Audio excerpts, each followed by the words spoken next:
Obafemi Awolowo University, Ilefe in Osun State, and sealed off the main gate and the administrative block over an alleged non-payment of about 1.8 billion naira tax. Now, when contacted the VC of the university, that's Professor Itokwe Ogumbode, they said that the amount in question was the money accrued for non-payments before 2017. That's between 2015 and 2016 was a backlog, and then they said there was underpayment of the payee, and then they discussed with the governor, who agreed to receive trenches of payments, and they've been trying to make it up ever since, Mr. Ireti. Well, yeah, so what's interesting about this, it's not so first of all, of course, this is a federal government university. Yes.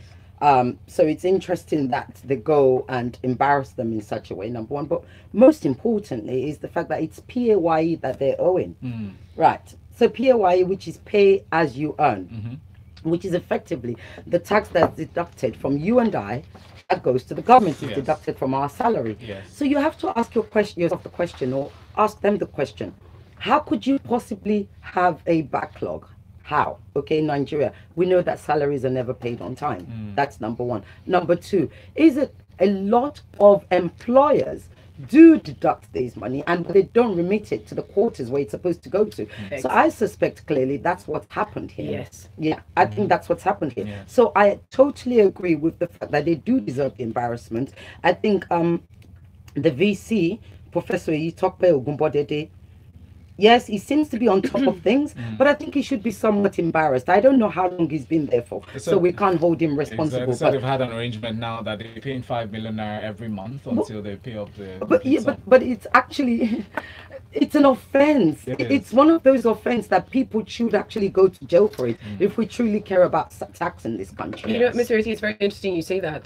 But this system where they're saying, okay, well, we're going to have to work out a system where you can pay back. Do you think that it's also because people do continuously breach in this way, that maybe the tax agencies are so aware that this always happens? I think you're totally right. What happens in Nigeria is commit the crime, worry about it later, and when they come, una go settle. And that's the culture we have in this country. Total impunity. Commit crime, because guess what? Somebody is willing to settle.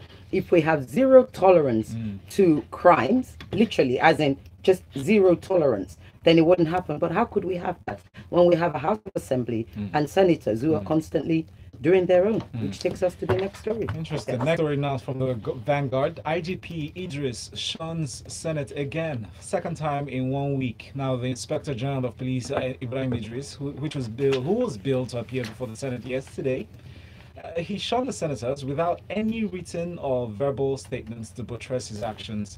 Senator Bakare clearly he stated that there are consequences of this action. He has the president to answer to and the vice president to answer to, and he said that the IGP, who was supposed to actually come forward to explain the situation surrounding the Dino Malaya issue. Since it's my birthday, let's have fun. He was supposed to come and explain why Dino Malaya was sitting on the ground, not on the floor. The floor is inside your house. On the ground. He was sitting on the ground, threatening to kill himself, jumping, doing Superman out of the back of police vans, and being Dino Malaya, or Dingo Malaya. No, Mr. Ireti, no, we will not insult people in national. I didn't. I said he was being Dino Malaya. Yes, it was Dino, not an insult. Okay. His name is Dino Malaya. Malaya. That's it. Thank you. He was being himself. Okay. So the IGP was supposed to come here to come and explain that.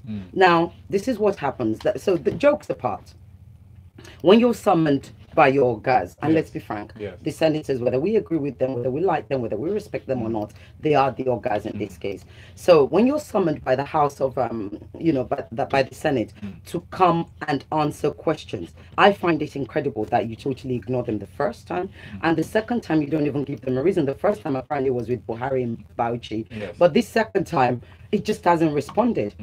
This is again what happens when we enable disorder and disobedience. The Senate must hold themselves responsible. What I don't understand is, if you as the leaders don't walk in line, and you don't walk the talk, you honestly, you can't expect others to do the same. And I think that's what's going on here. That really is what's going on here. But it is a shame. There's a presence of heavily armed security. Yes, that's the part I was coming to. At the Senate, at the House of Assembly yesterday, everywhere.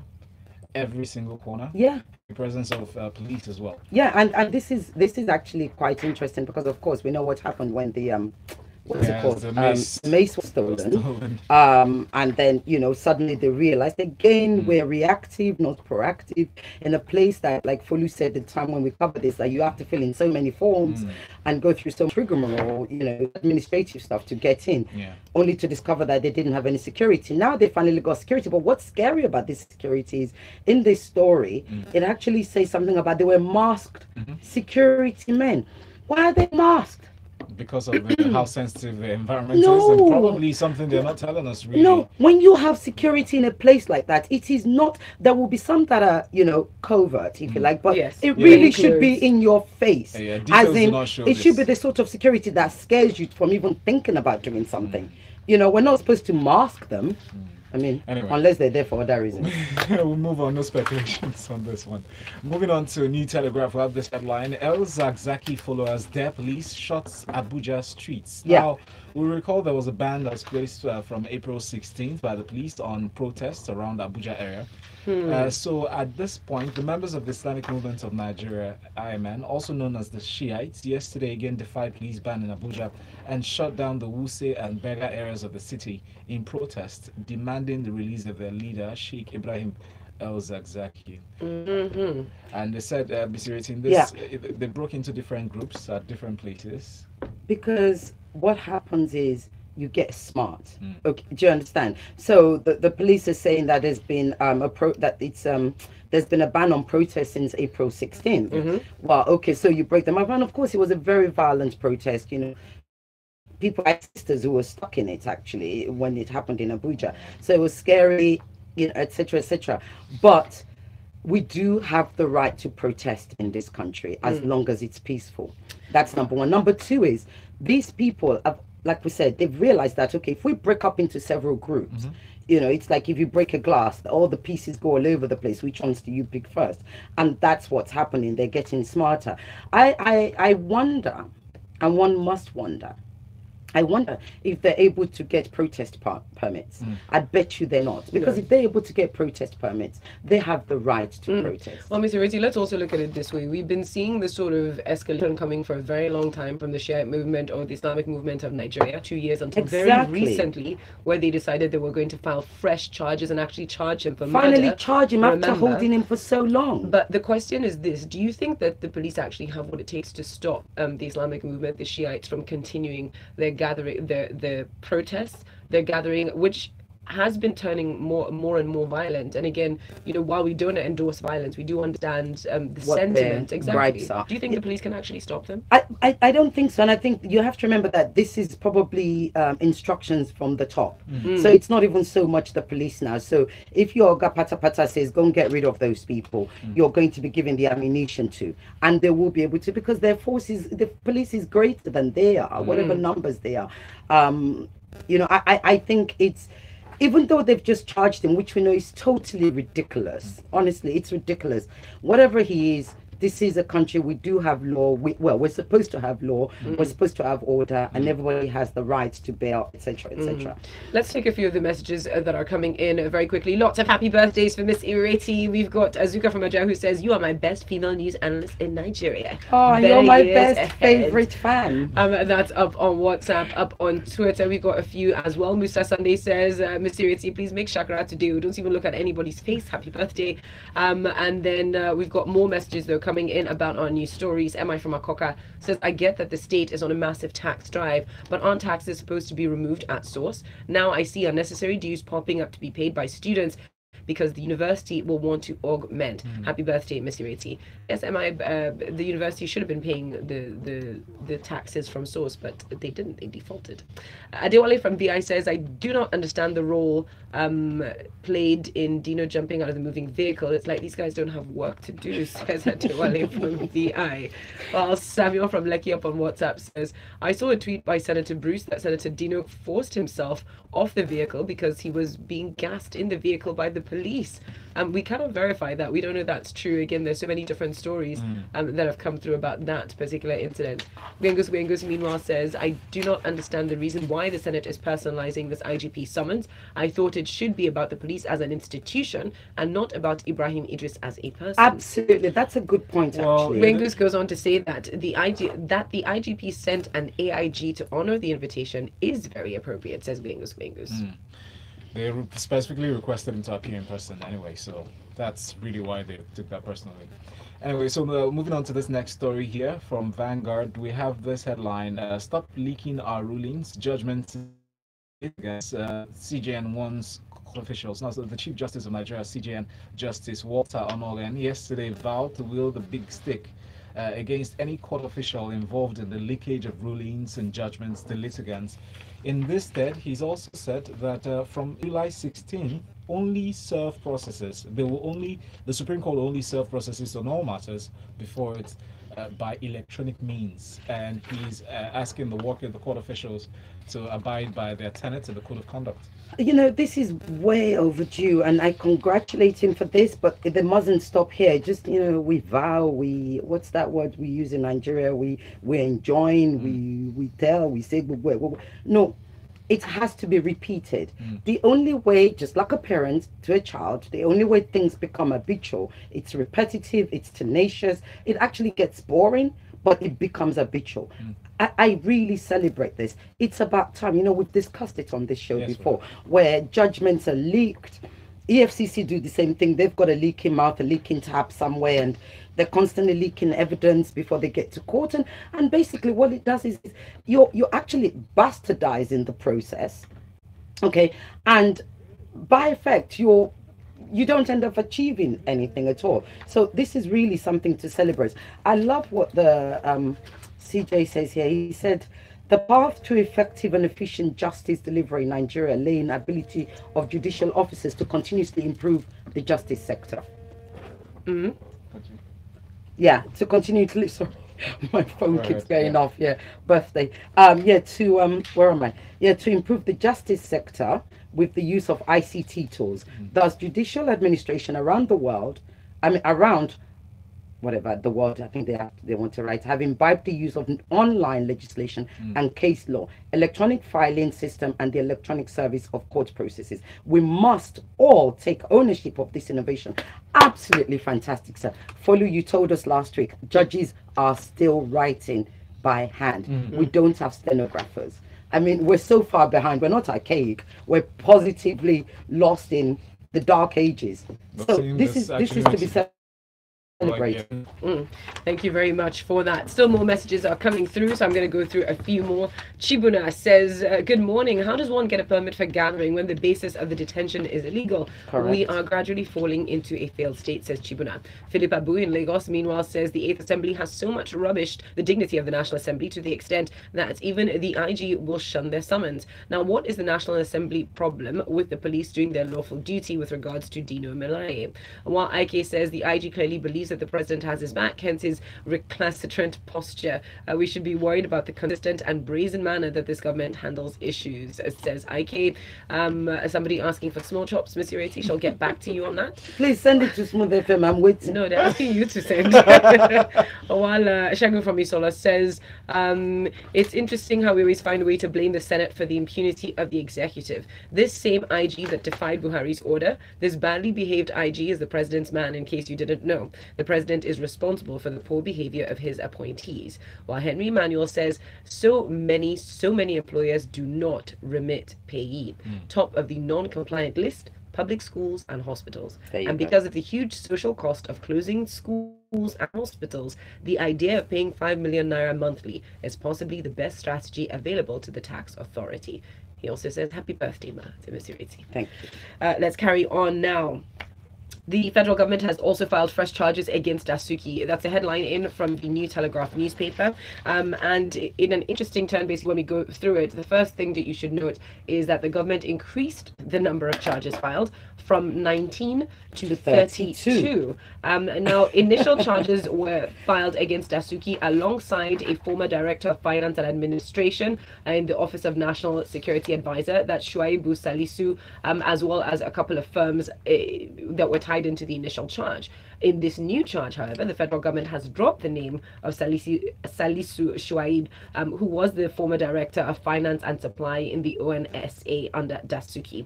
And Dansuki's representation in this matter saying, well, we don't know what sort of deal he may have struck with the federal government.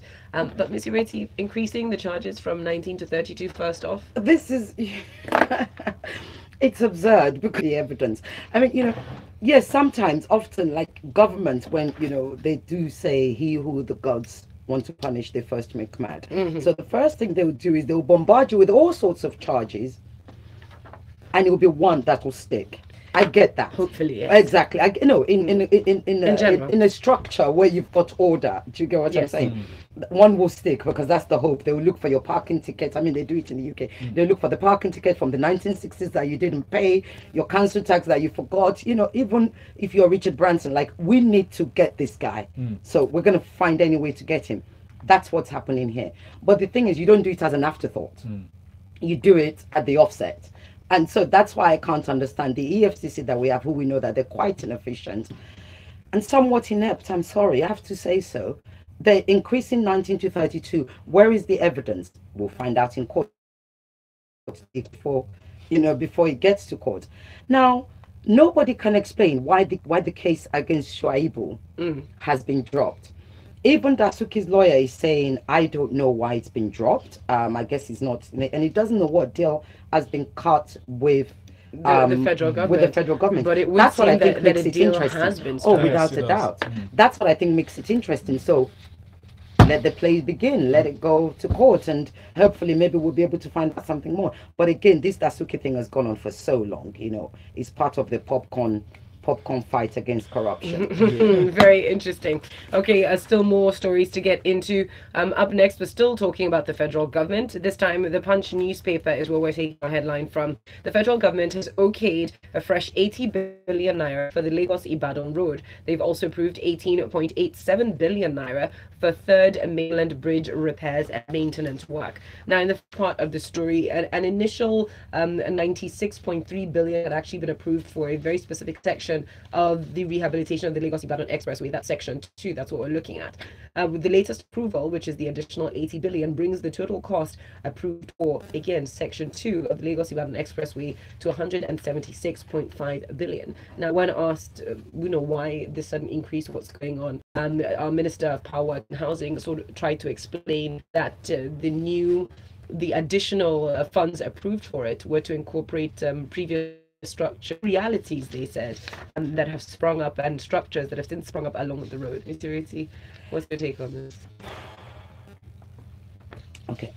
I don't know about the rest of you, but every time I get on Third Mainland Bridge, I got Jesus, I'm calling Allah, I'm asking for my great grandmother. I'm like, I need to get off this bridge very, very quickly, because it's when you go through and it goes bigger. Yes, but now you're waking up to do maintenance on it. Since I've been in this country 10 years, I think they've done that twice already. Yes. So what is it that we were doing before? Well, I mean, a very interesting. That's an interesting question. What I do think that happened with mistake, which is why they put it in the press this time. Repair has finally been awarded to one of the initial builders of the bridge. But that's for Third Mainland Bridge. This is my point. So you're accepting that you gave the right contract to the wrong company first time, the right contract to the wrong company second time, and yet you're getting money to give out the contract again for the same works. Maybe the scale of the contract. Maybe the scale of the contracts awarded before is different from this one, because from this one it's basically the expansion. No. This is no expansion. We're mixing up two things. Yeah. One is the Lagos-Ibadan Expressway, which is what I actually asked you first, Ms. Ireti, but you wanted to Third Mainland Bridge. Yeah, well, because the first part of it is Third Mainland Bridge. So we'll deal with the Third Mainland Bridge aspect. But also, let's also remember that could this also be looked at as a good thing in terms of we're actually trying to develop develop a maintenance culture, because bridge maintenance is important, and this does talk about the part of their bridge maintenance strategy across the nation. Ordinarily, yes. Yes. Now, That's why if I you had said asked me this a few years ago, I'll be jumping like, this is fantastic. But one thing we have learned in this country is that you get sound bites. Fashola is trying to do something good now. The minute Fashola leaves, what's going to happen with the next person? Are we really getting into a maintenance culture? I beg to differ. Because if you keep awarding the same contract to the wrong team all the time and spending the same money 3-4 times over, then there's no maintenance. It's just a money for hand back for ground culture. Then switching over now to yeah. Lagos Ibadan Expressway, which we're looking at, like I said, that 176.5 billion is the total cost now that has been approved for Section 2 of that Lagos Ibadan Expressway. I mean, what are your thoughts on it, especially when the minister did say it's to accommodate new realities springing up alongside the road? There's plenty of realities springing up alongside that road. I think it's exciting that finally the road, I mean, this is again another road that I think has been going on beyond 10 years that have been trying to expand, and it had awarded the contract to I forget their name now, by Courtney, subsequently taking it away from by Courtney. I mean, everybody knows work has started. It does need to be expanded because it's an important causeway, if you like, for all of, from Lagos outwards. It's important. So yes, I mean, it's good investment. The question is, one always has to be filtered with one's excitement when it comes to these things in Nigeria, because the result of the pudding is never in the eating in Nigeria. It's just watch. But what does it say about our governments, federal and state, and their inability to enforce basic zoning laws? Because the things along the side of the road should not be new realities. There are laws against building close to highways. It says about, how did you ask that question? Inability. That's what it actually says, and you're totally correct. Look, people were upset with Governor Ambode when he started to knock down certain structures which were obstructing pedestrians, and they were going out further than they were. And I was even angry at the time, because even a BBC journalist who had no right getting involved got involved and everything. But we do, in Nigerians, we don't respect boundaries. Fashola did it in his time to do with the canals. Lots of houses were pulled back. Yes, you have to respect boundaries. I don't even think it's so much the inability to do. I think it's the inability not only to police but to ensure the policing continues. Do you understand? So yes, lots of things along that expressway needs to be knocked down, and just expand it. For the purpose of clarity in closing, regarding Third Mainland Bridge, when we talk about the expansion, it's actually expansion joints. That's the one. Replacement, and I feel it really makes sense for them to involve the original builders, because they'll know better. Because everything else was surface work that we've seen so far. Moving away from that now, the Senate is urging the army and the police to intervene in Abia cross-river border crisis. This is a story we've taken in from the Vanguard newspaper, and it's curiously written, but Mr. Ireti, I'm going to go for this one. So there's been a recent cross-border invasion of these two communities in Arochukwu local government area of Abia State. Excuse me, everyone, if I've destroyed the name. No, you didn't. By the Utwama community in Biaste local government area of Cross River State. They brought it up to the national agency. They're saying, you need to provide relief materials and so on and so forth. But Mr. Ireti, when I look at the details of the story with the senator getting up to speak, I'm not entirely certain that he's got specific requirements or requests in mind. But over to you. What's your take on this one? Well, what I'd like to know, and I haven't gotten to the bottom of the story, is what's causing the... It doesn't indicate... Yeah, it doesn't tell us what's the friction, between the two communities. I don't understand it. I mean, my girlfriend, who's probably listening now, actually comes from Arochukwu, and they're quite... they don't often make the news, if you like. So to have such things going on there. But again, there's a quote here that who is it that does the quote now? Senator crikey. Ohu crikey. That's the one, yes. Him. Yeah. He says here, any threats to the lives and properties of Nigerian citizens, wherever these occurred, are serious threats to our national unity and coexistence and must be promptly addressed. That's the long and short of it. I think that's the critical, most important part of this story. Whether it's you and I that's fighting, whether it's two communities, because two communities become 10 communities, become a state. I know it's a really sensitive issue, because last year about are they cousins? April, are they I was friends? traveling through that axis going to Cross River State, and I saw terrible destruction that happened during, within the boundary area. So, Well, speaking of boundaries, something that's also interesting to note is that they are now calling for the abolishment of the National Boundary Commission, saying that they're an irrelevant commission, they don't really do anything, and they should be scrapped. Yeah, but I'm wondering, often it's a bit like us and Ghanaians. The two communities, historically, I don't know if anybody knows the consensus. What's their relationship? There have been a lot of border disputes in general in Cross River. This is even coming in from also the invasion across our borders from Cameroon and so on and so forth. So a lot of the local communities have been warring for a long time. But unfortunately, we do have to move on to our next story. We are running out of time. Our final story, actually, from the Vanguard newspaper. The Air Force is to deploy 4 attack planes to the southeast. Now, Chief of the Air Force, Air Marshal Sadiq Abubakar, has promised to send 4 attacking and 1 training aircraft to Enugu to tackle security problems in the southeast. Now, this was disclosed during the groundbreaking ceremony of a training ground in Enugu, and it seems to be rather exciting. We're told that, but also concerning when you think about it. And this is something for us to consider when we look at the need for to spend money on our military or on our Air Force. Nigeria had a total of 15 aircraft. Yeah. 15. It's now been increased to 18. That's the sum total of our Air Force in the whole country. Yeah. So, Mr. Ireti, over to you. Remember that in the last administration, there was that whole scandal about them going to South Africa.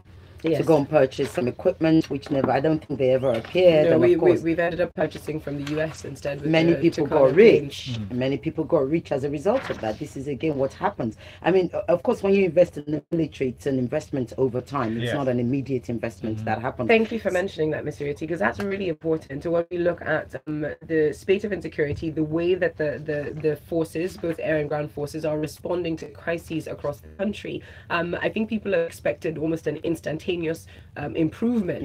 Yeah. I mean, look, even Trump, who's very into, I'm investing in the forces in the US, he has to order these things and they have to be built and it's all done, a few years later, etc., etc. What we have failed over time, and that's happened in, taking decades to happen, is that we stopped investing in our military might and our power.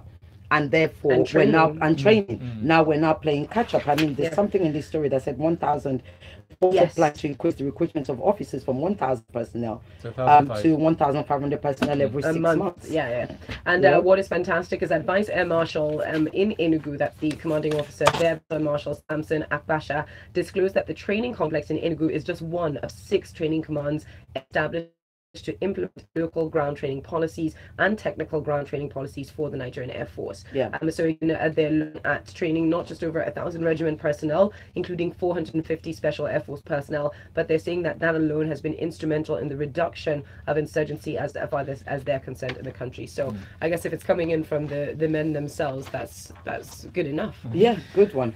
We've come to the end of the show just like that. Mr. Ireti, happy birthday again. Lots of love coming in over the internet, but we have no time for that now, so we'll just show you love here on YouTube. Love. Big shout out to everybody who's been watching on YouTube. Thank you. Abiodun Fatai did send a message saying, Dansuki, will this series ever end from 19 to 32? It will be there for election and after elections. Wow.